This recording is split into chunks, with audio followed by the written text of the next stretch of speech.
अत्यंत दुर्दैवी घटना आहे। आता तुम्ही जे विचारलं बरोबर आहे। मनोहर जोशी मुख्यमंत्री होते, मनोहर जोशी लोकसभेचे अध्यक्ष होते, मनोहर जोशी केंद्रीय मंत्री होते, पण त्याहीपेक्षा ते एक सच्चा शिवसैनिक होते। कोणत्याही पक्ष किंवा कोणत्याही व्यक्तीच्या आयुष्यामध्ये चढ उतार येत असतात।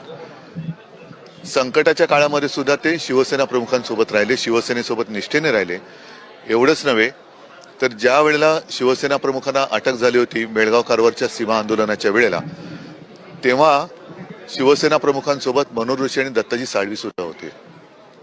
एकूणच जीवाला जीव देणारे हे सगळे शिवसेना प्रमुखांचे निष्ठावान शिवसैनिक हे आपल्यातून निघून जात आहेत।